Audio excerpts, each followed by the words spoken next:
So for Kristie's introduction, I am very happy she's here and very honored to have her speak to us tonight. And I'll give you a quick biography. She's been conducting research and practice on the health risks of climate variability and climate change over the last 25 years. She's focused on the understanding of sources of our vulnerability and estimating current and future health risks of climate change.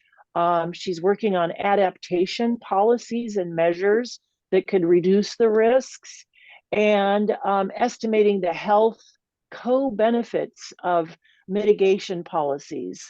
So she's supported multiple countries in Central America and Europe, Africa, Asia, and the Pacific in trying to assess their vulnerabilities to climate change and how to adapt some of these policies and programs. And least we forget, however, her credentials are pretty impressive. She has a Ph.D. from the University of Michigan, an MPH from the University of Michigan, and an MS from Massachusetts Institute of Technology, and a BS from Michigan State University. But she's at the University of Washington, who almost won the national championship, but not quite. So thank you, Kristie, again, and I will let you do your screen sharing. I think you still have the capacity to do that. I do, and thank you very much for the invitation, and I look forward to talking with everybody. I'm going to focus on COP28. We'll give some background information, just so everybody's a little bit up on the same page about where we stand with respect to greenhouse gas emissions, and then talk a little bit about the COP, the history of the COP and the COP itself. The picture is from one of the main negotiating rooms that was used in Dubai, and the symbol, sort of distorted looking symbol, is the symbol that was put together for this particular COP. You can see United, Act, Deliver. It's actually a beautiful piece of artwork. It was all over the place. And I wanted to start with our greenhouse gas emissions, a very discouraging figure. It shows emissions from 1990, shows you major points in world history, and shows that really, despite some of pretty significant changes in our history, greenhouse gas emissions has just steadily increased over time. There was hope that with COVID, we saw a decline in emissions with COVID. There was a hope that that would perpetuate, but in fact, you can see it was just a dip like the global financial crisis or the dissolution of the Soviet Union. By the way, there's something called the Global Carbon Project. This is published every year, and I've got links that you can follow if you'd like to look more. It's an extensive reporting of where we stand in terms of greenhouse gas emissions. Emissions go up, and then, of course, we see these kinds of trends in measurements of carbon dioxide itself in the atmosphere. Shows that it's increased from 1960 to 2023 by 51%. That from 1750, the overall concentration in the atmosphere was about 1750, and in 2023, it was just under 420. And my grandson's coming in to say hello, because he's going to be going home in a minute to go to sleep, because it's bedtime, isn't it? It was nice of you to come in. I have a few other slides from the Global Carbon Project, and this shows you the share of emissions from different sources. You can see coal is still a predominant source. It changes place with oil, but coal still is a predominant source of annual emissions. Gas has been increasing over time, which is why you've seen a somewhat flattening, particularly of oil. And for a while, there was flattening of coal. And cement, of course, is a major source as well. Top emitters. China is the #1 emitter. You can see since 2000, its emissions has increased dramatically.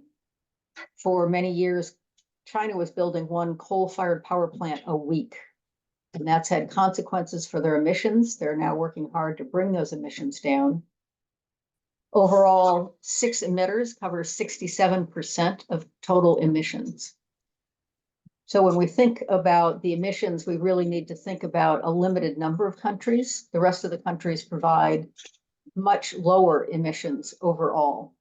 80% of the emissions come from just 20 countries.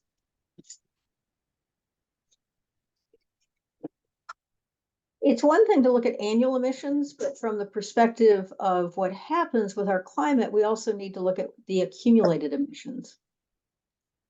And this shows you that the US has the most cumulative emissions of any country or region. It used to be that the US was responsible for 25% of all the emissions in the atmosphere. That has declined as that percentage has declined as China's emissions have increased. But this is why in the negotiations, there's this constant emphasis on the US needs to take more responsibility. The US needs to show leadership because it's the one that's been responsible for most of the emissions.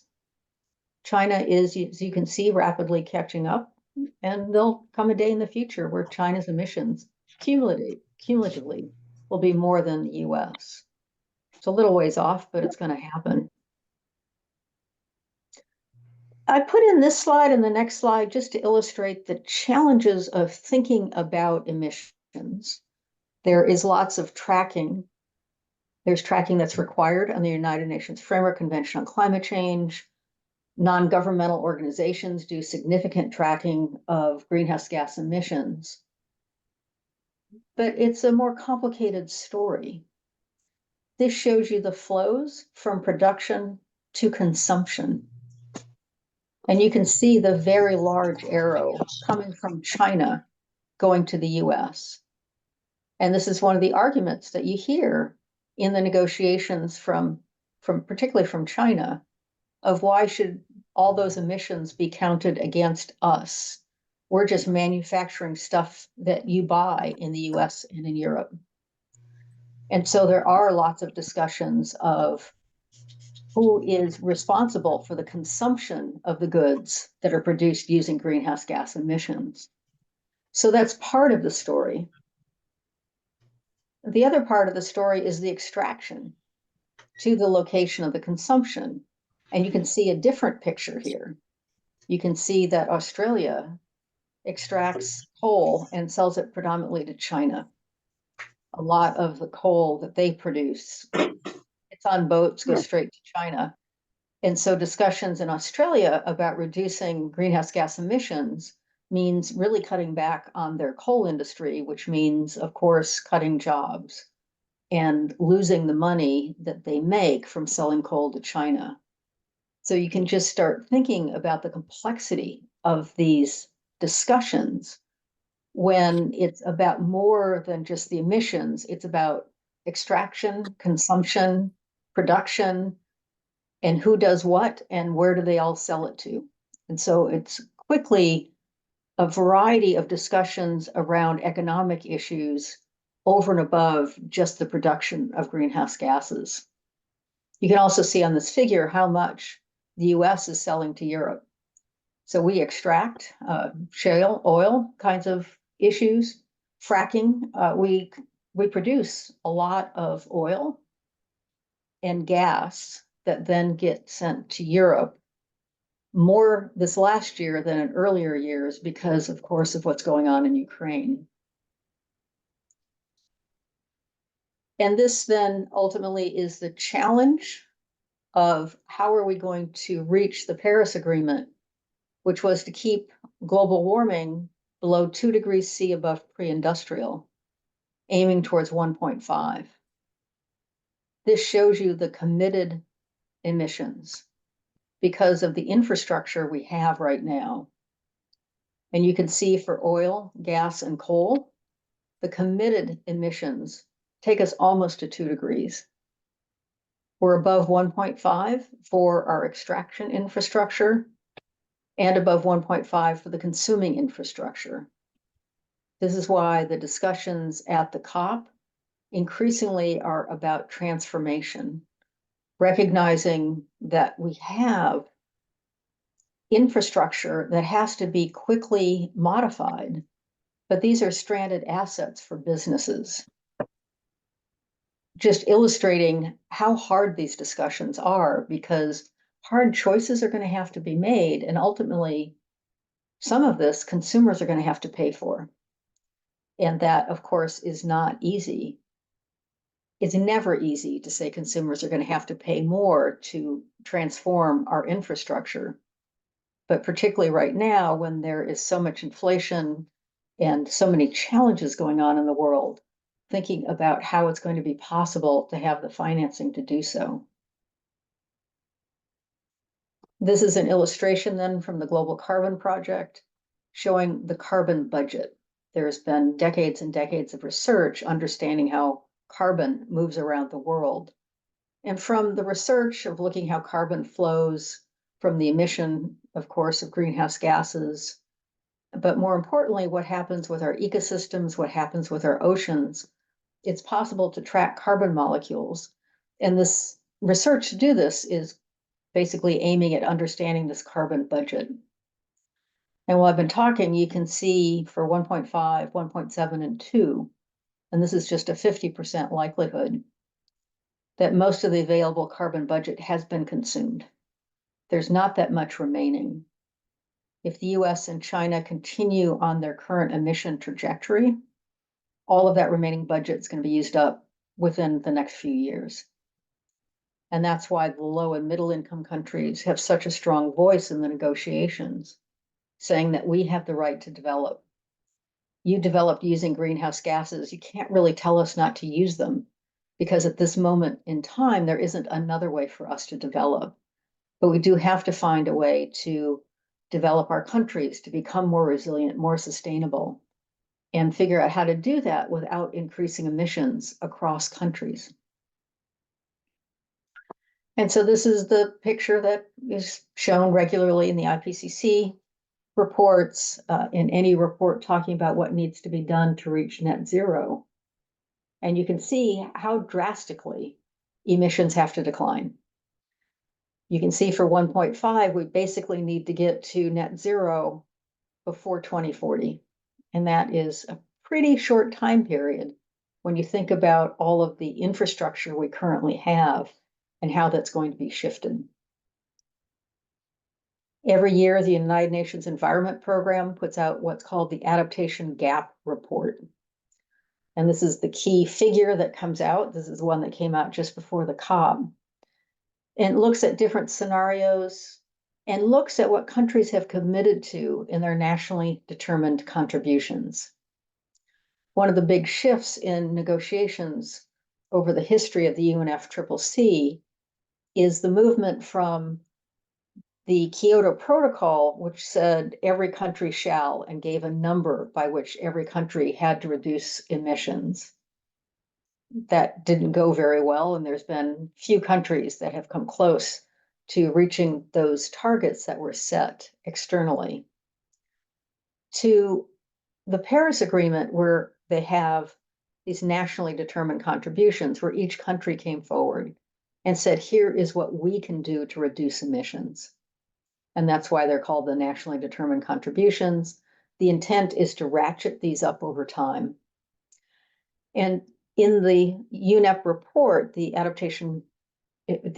emissions gap report, that UNEP authors go through and look at those NDCs, look at what the countries have promised, and then compare with 1.5 and 2, and see how far apart are the statements from governments compared with where governments say we want to be in terms of keeping global warming below 2 degrees, aiming at 1.5. And so you'll see this figure in a variety of places, and that's just what it's trying to point out, as you'll have seen in the other slides. This is something that was put together of how likely various countries were to meet their existing targets. You can see that there are several countries that are likely to achieve their targets. China's one of them. It's been working pretty hard to get their emissions down. India, I'm not as confident that India is likely to meet its targets. Mexico's been working hard. The Russian Federation's reaching its target by default because they've had major economic problems there, and on. You can see in the middle where it's less likely, and the US is not likely to meet the targets. Even our targets, which are not that ambitious, it doesn't look like we're going to be able to achieve.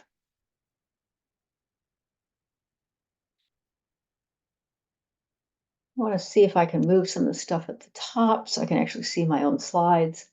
This is a summary of the US nationally determined contribution, noting we ratified the Paris Agreement pretty early on in September of 2016. The agreement was reached at the end of 2015. And so we made these commitments. LUCF or LULUCF is land use change and forestry. And it talks about basically deforestation. And so the US was committed through the Clean Power Plan, the Climate Action Plan, to reduce our emissions by about 28% below 2005 levels. But an analysis of our recent policies indicate that they'll only reduce emissions by 9% by 2025, which is obviously not consistent with keeping warming below 2 degrees. There are several sources where you can go and look this up for every country. Everybody likes to point out the US because, as I said at the beginning, the US is responsible for about 25% of all the emissions in the atmosphere. For each of the conferences of the parties, and I should explain that when there is an agreement across countries, so there's a United Nations kind of agreement, in this case, the United Nations Framework Conven-tion on climate change, it's negotiated by all countries. But once it's negotiated, it then goes back to each individual country, and the country has to ratify it. The US never ratified the Kyoto Protocol, but we did ratify the Paris Agreement. When a country ratifies an agreement, it becomes a party to the convention. And that's why the annual meeting of the United Nations Framework Conven-tion on climate change is called the Conference of the Parties. At the Conference of the Parties are all countries that ratified the Paris Agreement. There's also meetings there of countries that ratified the Kyoto Protocol. The US does not attend those because it never ratified the Kyoto Protocol.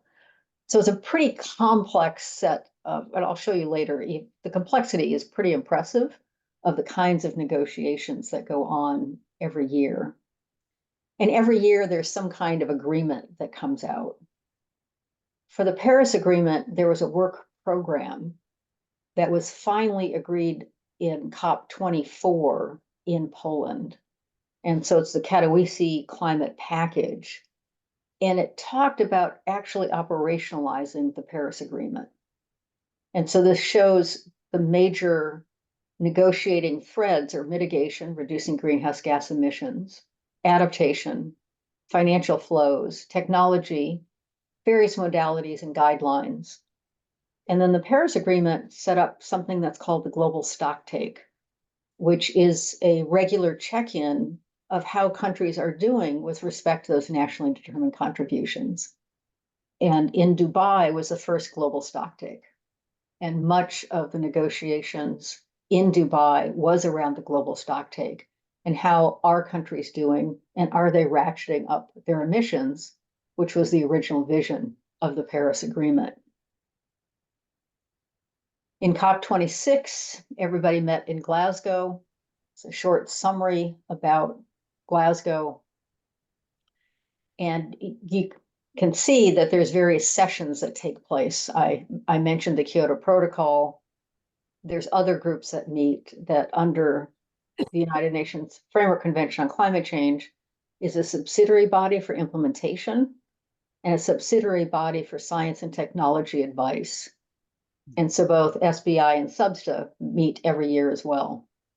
Just trying to give you a sense of how complicated all of this gets to be. And this is what came out of Glasgow. And it was the first time in the UNFCCC process, there was a reference to phasing down unabated coal power. And that was quite a change at the time. There were substantive decisions, including calls to double adaptation finance. There was an annual high-level ministerial roundtable to talk about ratcheting up those ambitions. It was one of the places where there was a serious dialogue on loss and damage. Loss and damage came into the negotiations a few years ago, based pretty much on the lack of progress on financing for adaptation. The low and middle income countries were increasingly frustrated that they could not get the financing they need to address the impacts that they're observing. The low income countries have contributed next to nothing in terms of greenhouse gas emissions. The impacts they're observing are because of the high income countries. And because of this lack of progress, there was discussion over the years about loss and damage. For a long time, it was just something that none of the high income countries wanted to talk about. But finally, there was a dialogue about loss and damage at COP26. One of the big advances in COP26 was a global methane pledge to reduce methane, which is a very powerful greenhouse gas, by 30%. Also talked more about the Paris Agreement, the rule book, how to make everything implementable, talked about new nationally determined contributions. And as always, in every one of these set of negotiations, the parties always acknowledge that they haven't gone far enough and fast enough. They really work to compromise, to go as far as they can, and it's not enough, and they know that. And so all of the calls after these COPs for saying not enough was done, all the countries know that. It's just how complicated and difficult it is to reach agreements across all the world governments. Last year was in Sharm el-Sheikh, COP27, and there were some big advances in COP27. I'm showing you these to get a sense of things move forward, but at an uneven pace. And so some issues move forward more in one year than another year. And last year, there's a lot of discussion about a global goal on adaptation. There has been many, many countries pointing out that in 2020, the high-income countries pledged, it was in 2015, that by 2020, the high-income countries pledged that they would spend $100 billion a year in adaptation. And last year, still not even close. There's only about 20 billion. Given it's a lot of money, but it's a whole lot less than what was pledged. Loss and damage, there was agreement on a dedicated fund for the Global South, which was quite a breakthrough. There was discussion about mitigation goals, about the global stocktake, a mitigation work program, an agreement to boost low emission energy in low income countries, and renewed commitments to continue ratcheting up ambition. Another thing that may be of some interest is there was lots of discussion last year about the World Bank needed to be reformed because of the constraints within the bank, how it's structured, that it was limiting financial flows for adaptation and mitigation. And so that, with kind of a long-winded complex, we get to the COP28. The picture on the left is 20% of one of the lines to get into the COP. 90,000 people were accredited to get in. It took an hour to an hour and a half to go through that line in about 85-degree temperatures and with very little shade. The picture in the bottom right is some building that none of us could ever figure out really what that building was. It was one of the more interesting buildings. The venue was quite an unusual venue. It was the site of a World Fair several years ago. There was 2-story square concrete buildings, well spaced across a very large park, which is a different kind of structure than most of the COPs have been in.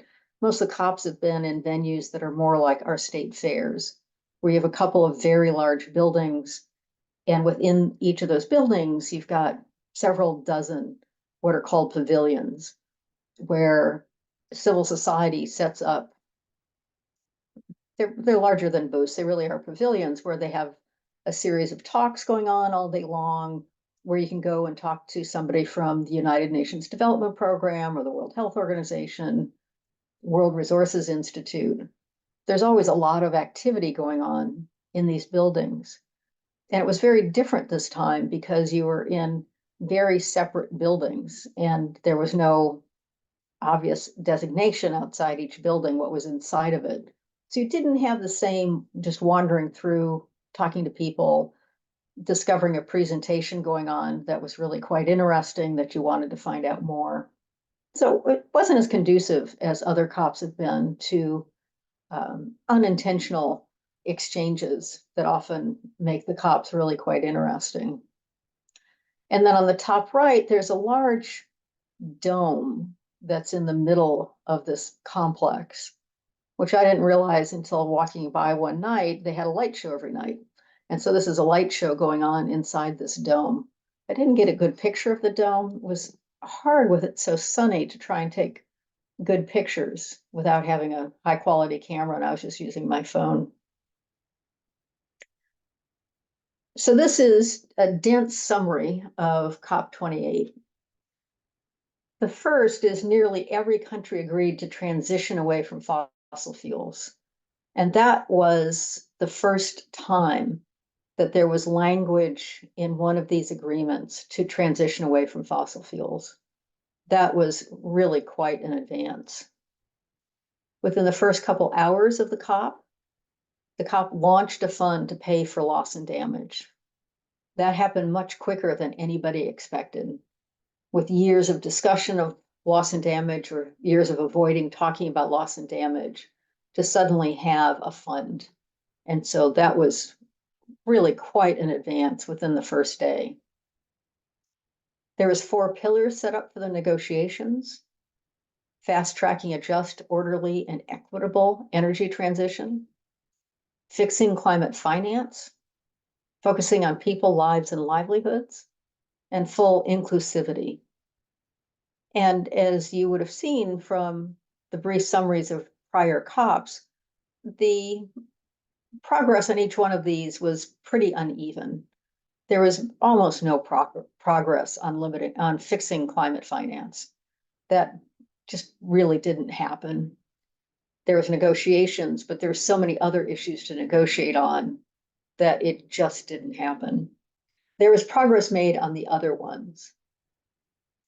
In terms of the formal negotiations, the global stocktake, there is a summary document. It's 196 paragraphs over 21 pages.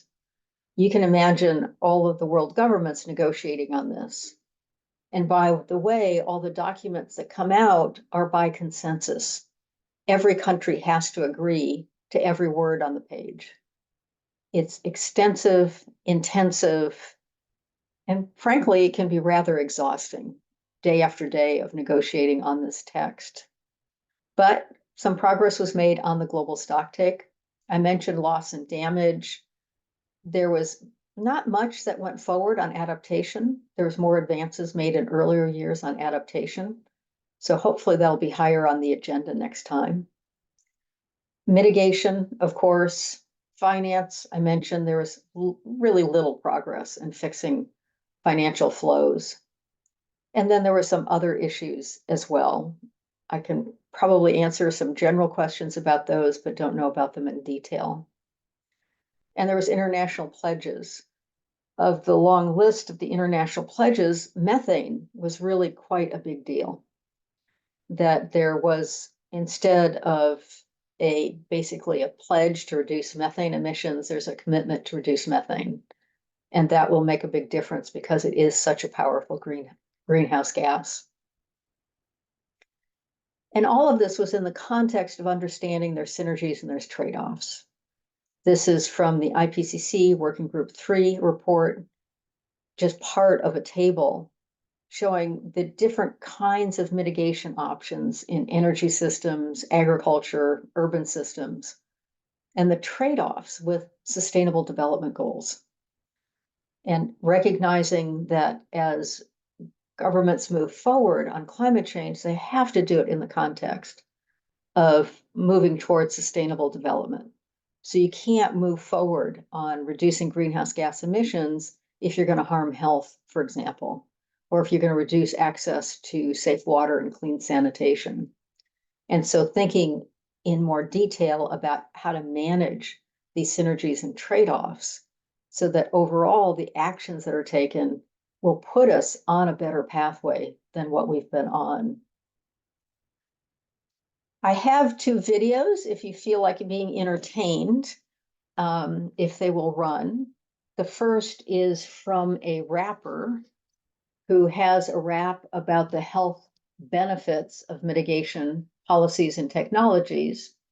The second is something that was put together years ago about the negotiations, and frankly is a humorous illustration of how discouraging negotiations have been over time in the broad sense, although, as I've tried to emphasize, there's been progress in the smaller, in some aspects, there's been some real progress, and it's really been uneven. And I can show these at the end. I'd rather do questions and answers. And if we have time at the end, then can show some of those videos if you'd like to see them. So thank you for listening. Thank you, Kristie. That was, well, I don't know. What is the word I'm going to use about your presentation? Informative, yes. Discouraging? Should we be discouraged? Or should we be hopeful that at least this is happening? I guess that's my question. First off, is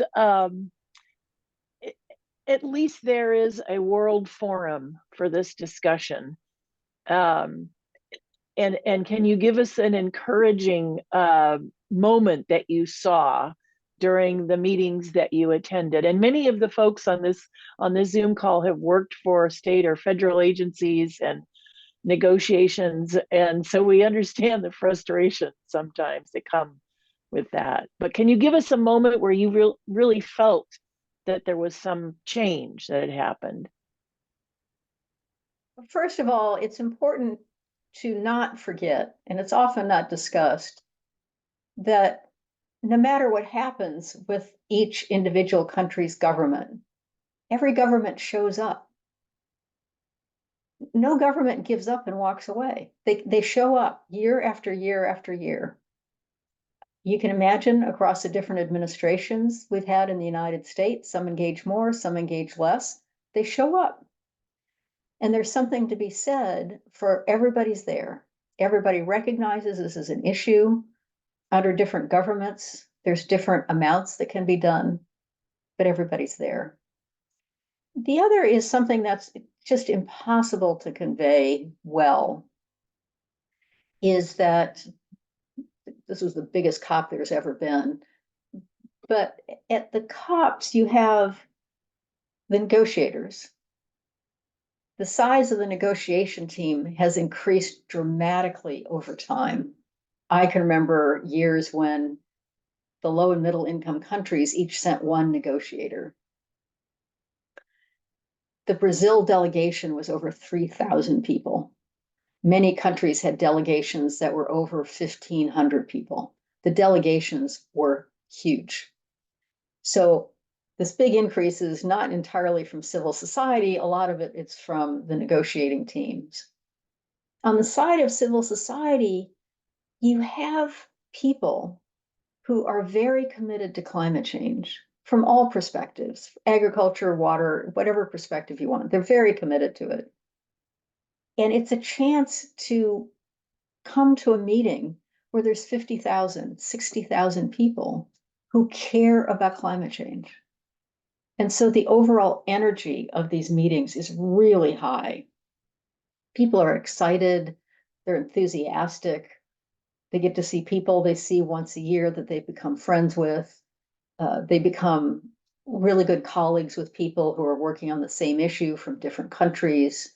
There's just nothing quite like it to be around all of this kind of energy. And, basically government leads from behind, and government does lead from behind. And listening to the kinds of presentations, just the amazing science that's being done of ways to reduce our emissions, increase our resilience, and the commitment of so many people to make it happen. And so it's very energizing to go to the COP, exhausting, but very energizing to go to the COP.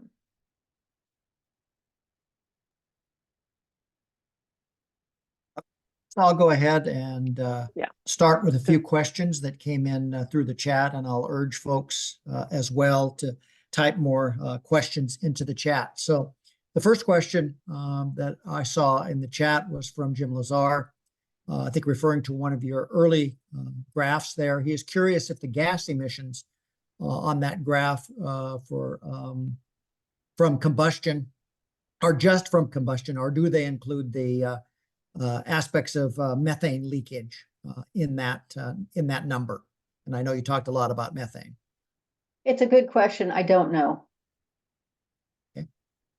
And then Lori Goldman, she was wondering about the slide that had the total contributions by country. Is that slide about historic cumulative per capita or total for the country? So it's the one that shows China at the top. No, I think Lori was, and she can unmute if she wants to clarify that, but I think she was referring to the one total historical emissions, where the United States was at the top, having emitted the most over time. That's So And that that was, it was cumulative. No, it's not Oh. per capita. It's cumulative emissions.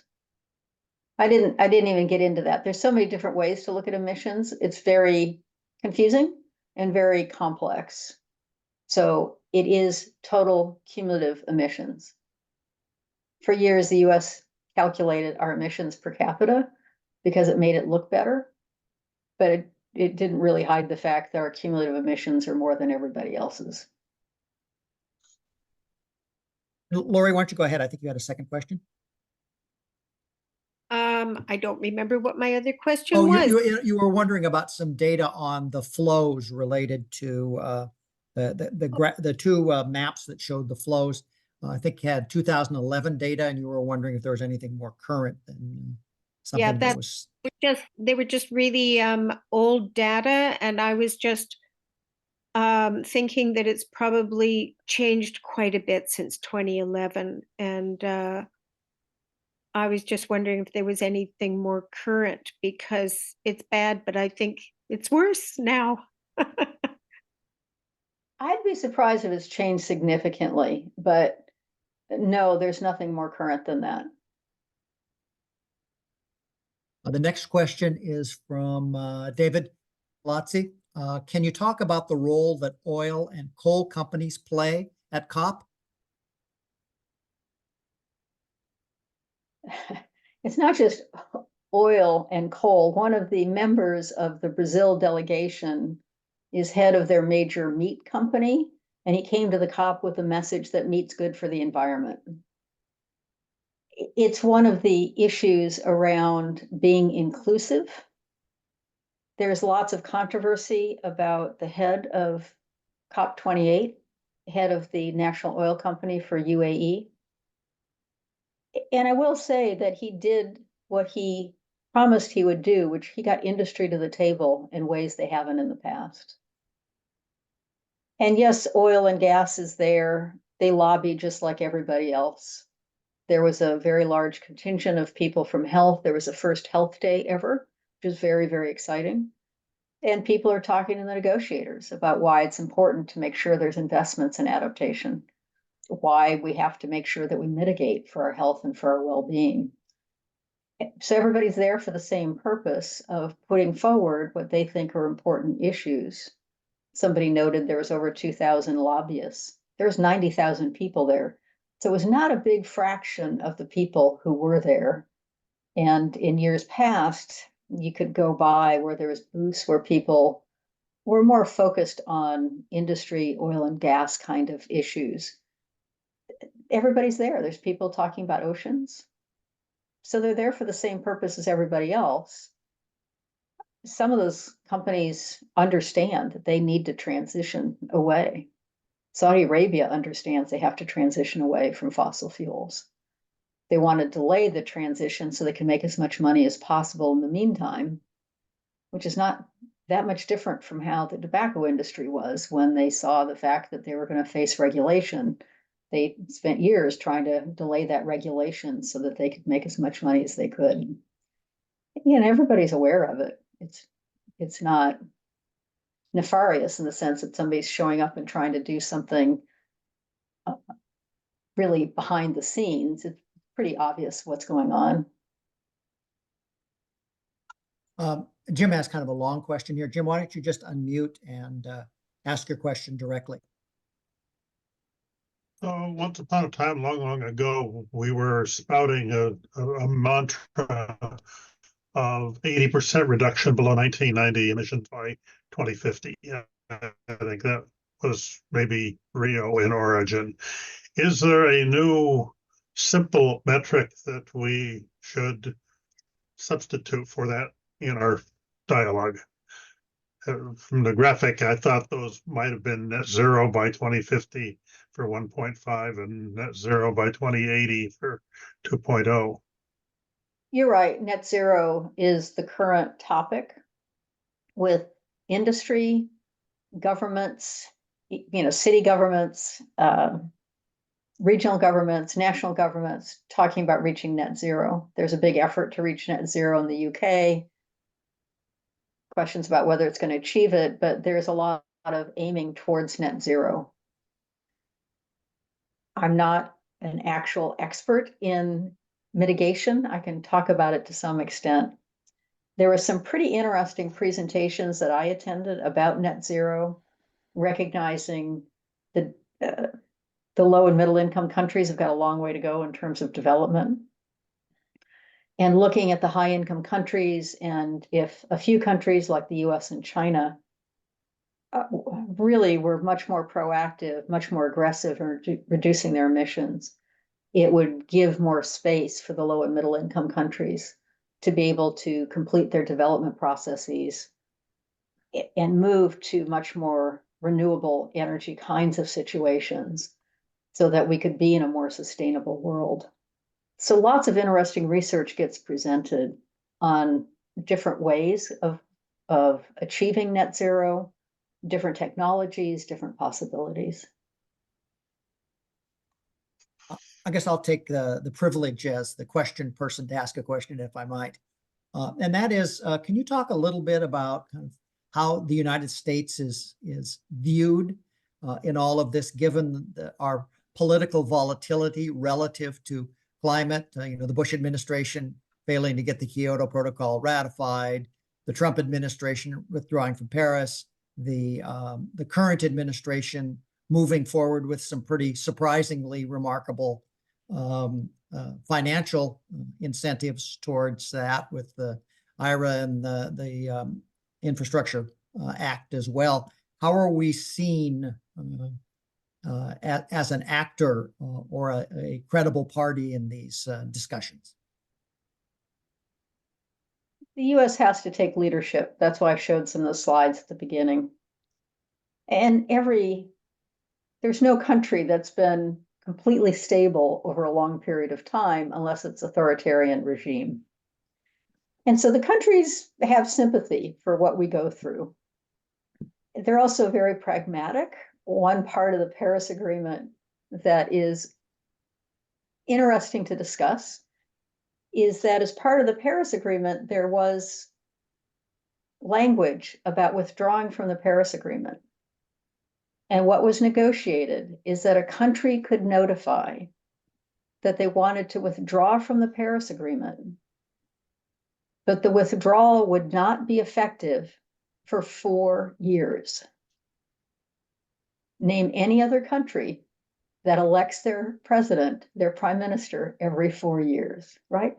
They They just set it up so that if something happened and somebody was elected and say, I'm going to withdraw, they couldn't do it until after the next election.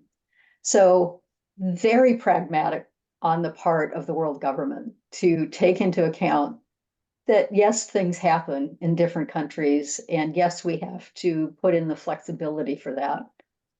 At the same time, know that the US has to take leadership. And there's huge respect for people like Mr. Kerry. He has done just a phenomenal job in the negotiations. And so there's deep respect for many of the negotiators that we send. But the countries really appreciate how hard our negotiators work, pretty much behind the scenes, to try and move some issues forward and trying to help finding compromise when people have very different opinions. From Jim Lazar about the rapidly declining fertility rate in the world, even in Africa. How much does this help, and how is it being considered in the emissions trajectories? It's well understood that fertility is rapidly declining. It is a topic around the emissions. A lot of that comes from the scientific community that's doing analyses of what that could mean about emissions.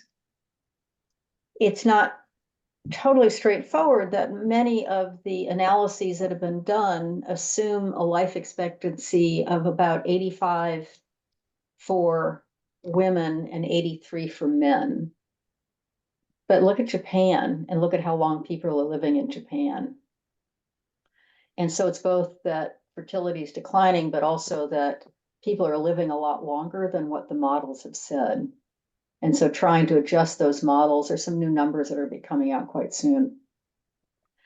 And trying to adjust those models to just be a lot more pragmatic, a lot more realistic. On Africa, one of the points that the modelers make all the time is that essentially most of the people who are going to be alive in 2050 have already been born. That the population increase, with a small population increase, it means that most of us are already here. Some of us will be gone by 2050, some of us will not, but the children that are born now are going to be around in 2050. And so the decline, when we look at how population is going to decline over time, it doesn't come until later in the century. And I see that somebody whose last name is Nicholas, or is that his first name, has his hand up. Go ahead, unmute Nicholas. And You're on mute.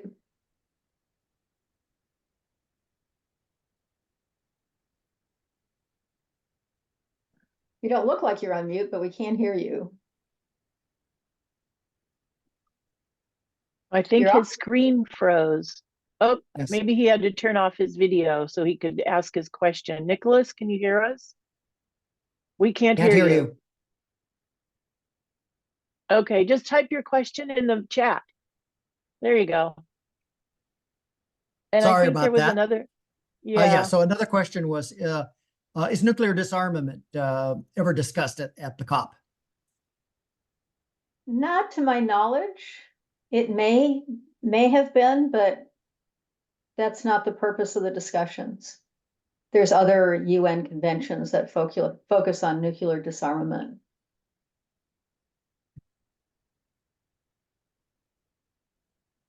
Are there any other, I don't see any other questions unless I missed something in the Nina's got chat. her hand up. Nina's got her I did. physical Oh, hand I up. did. Oh yeah, go ahead, I Nina. could. Yeah, my actual hand up. So yeah, as a sort of public sector employee and manager and working in all these issues for so many years, a lot of people on the screens have done, what's the actual structure of COP? Because we hear about it in the news, like, okay, they went to the Middle East, a bunch of people went there, oh, they came out with fossil fuel, we should get off of it. Oh, well, really? That's good. But what, I mean, there are 90,000 people there. It sounds like there are booths that people can go to. And then there are negotiators. A certain number of the 90,000 actually get together in rooms somewhere air-conditioned rooms. Could you give us just sort of a reality check of what does it look like to go to one of these events, and who makes the final decision? So the core, let's see, let me step back. So the event always has two big spaces. One's called the blue zone and one's called the green zone. You can't get into either space without accreditation. So it's open, but only if you get accreditation. And getting accreditation is really difficult. The University of Washington has accreditation. We only get 2 spots. And that's true for the most of the universities that are accredited. The green zone is easier to get into. It's much more open to the general public. And none of the negotiations take place in the green zone. So the challenge is everybody wants to get into the blue zone because that is where the actual negotiations take place. Within the blue zone, there will be a particular place where the negotiations occur. When you get accredited, you get a colored badge. The blue badges are for all UN employees, and a blue badge allows you to go anywhere. The negotiators have a pink badge, and they can go into the rooms where there's negotiations. And the rest of us get a yellow badge, green badge. I forgot. The rest of us get a different color. And that allows us to go into all of the booths, the pavilions, and to the negotiations if they're open and if there's space. And so there's announcements every day of what negotiations are going on and what rooms the negotiations will be in, and people will go early and either get a seat around the outside or sit on the floor so that you can sit and watch the negotiations. You can't intervene. The negotiations are very formal. Everybody has a tent card that's got their country name on it. And if you're on the negotiation team for Sudan and you put up your card, you're referred to as Sudan. It's very polite, it's very formal. And so Sudan will be recognized and you'll represent the position of Sudan. It's really to emphasize you're representing the position of your government. There is text and there's agreement. There's negotiations on mitigation, there's negotiations on adaptation. And negotiations start long before you get to a COP. So they'll come in with draft language. And the negotiators on adaptation, for example, will start out the COP with this draft text. And they'll start working through to see what they agree on and what they don't. And as they go through the text, everything is on consensus. Everybody has to agree to every word. If you can't resolve in a very short period of time some of the wording, the text is put into square brackets and there's a contact group formed. And 2 countries are chosen to lead that contact group, and they'll go off to a different room. You have to have a lot of rooms at the COP. So they'll go off and negotiate, and they can negotiate for 2 whole weeks on a paragraph, for example. And once it's agreed, you take it back into the main plenary, and then all of the world governments have to decide if, in fact, they agree to this. The countries are making commitments. So there's been a number of times at COPs where 2 a.m. in the morning, they'll get to a particular phrase and the representatives from a country will ask the text to be put into square brackets so they can go call their prime minister to see if they can sign off on it or not. So it's very, very serious. It's serious, it's formal, it's a UN kind of negotiation. And that's the core of what goes on. Civil society has created this zoo around it. It's quite chaotic, where there's each of the pavilions for the different organizations has presentations from basically 10 o'clock in the morning until 8 o'clock at night.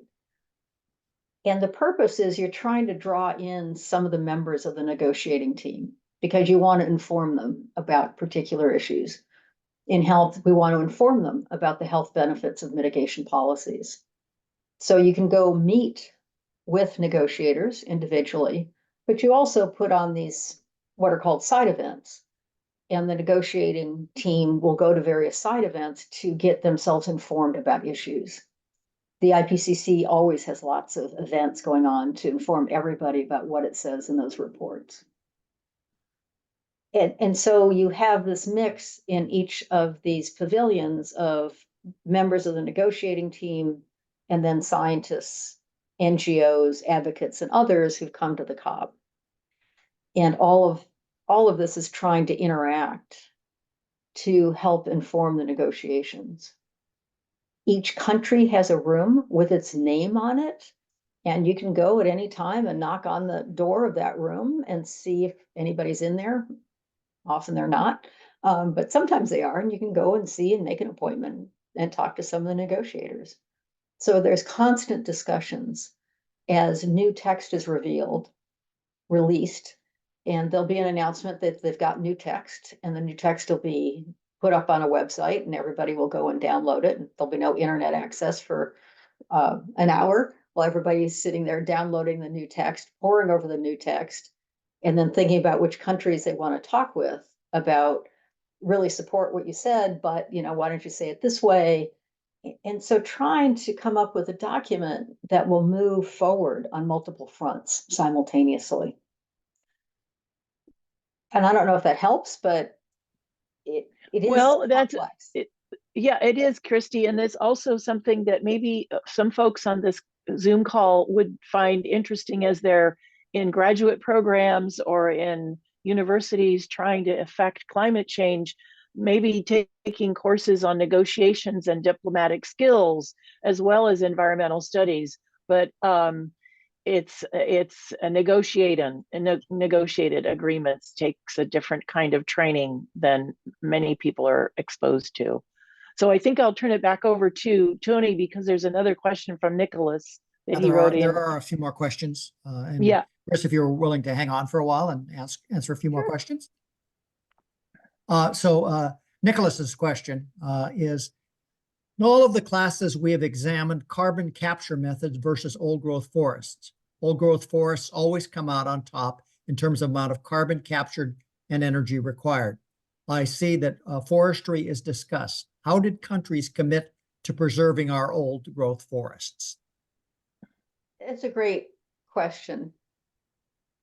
When you go into a COP, when you run into somebody, the first question they ask you is, what are you following? Because there's so many complex threads. I follow adaptation. I do know there's been extensive discussions for years on LULUCF, land use change and forestry. And those are intense negotiations, just like for everything else. I know commitments have been reached, and I don't really know enough to be able to answer that question fully. There was an IPCC special report on land and climate change that came out a couple of years ago, and it has extensive discussion of this issue. There was also discussion of this issue in the full-up assessment report. There is a group called Earth Negotiations Bulletin. It's International Institute for Sustainable Development, IISD. And they put out a summary every year, 20+ page summary of the COP. And I'll look it up and put it in the chat. And it's a great source for looking at what the overall conclusions were. And they cover not just climate, but they cover all the environmental negotiations. So I just put this into the chat. And you can find on their website a summary of COP28, and you can look at what the discussions were for LULUCF.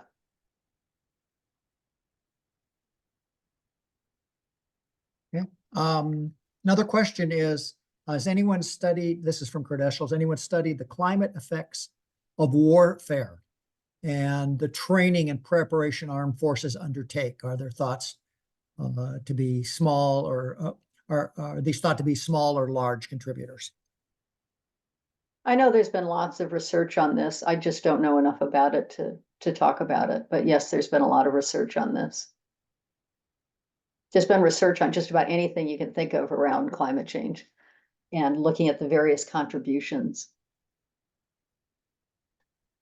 And I see there's comments about air conditioning. Yes, there's a lot of work on sustainable cooling and trying to find ways to cool places without using air conditioning. In most of the US, we don't need to use air conditioning. There's lots of other ways that we can keep cool. Europe is focusing on more sustainable cooling and making sure that they don't move towards air conditioning. There was a nice study that came out a couple of months ago. Europe has got a mandate of trying to make sure that each of their cities has got 30% tree coverage, and showed that by doing so, a lot of deaths and heat waves could be prevented. So lots of work on sustainable cooling and how to go about it, because you're right, we can't afford to air condition the world. I think that's all the questions that I saw in the chat. I'll turn it back over to Nina. Okay, thank you, Tony, and thank you, Kristie, again, for being there and speaking on our behalf in so many ways, and then helping us understand this complex question that we have of climate change. It's not a question; it's what's happening right now. And so Nicholas asked a quick question: how did nuclear energy come into the conversation? I think someone put that in our chat, and I believe Kristie's response that it's not really a topic. That's correct? No, no, no. Kristie? So Or it's not- nuclear is there's a lot of discussion about energy sources. Okay, sorry about that. Maybe you just want to take that one last question about what is nuclear energy's role in the COPs? It doesn't have a role in the COP. It has a role in thinking about emissions and thinking about different energy sources that can be used, and how much switching from oil, coal, and gas to different energy sources would change emission patterns. And so there's been lots of modeling about nuclear. It quickly becomes political because there's different perspectives on whether it's appropriate to go to nuclear or not. Some countries are very much against nuclear. And so there is a very political question. There's a scientific question that I know quite a few people working on, of just looking at different energy sources and how we can really get our emissions down, and what role would nuclear play in that reduction under different sets of assumptions. Okay, thank you. Thank you for that clarification. And with that, we will give you a big round of applause that you can hear from all the different Hollywood squares. And so we will be again online on February 15th.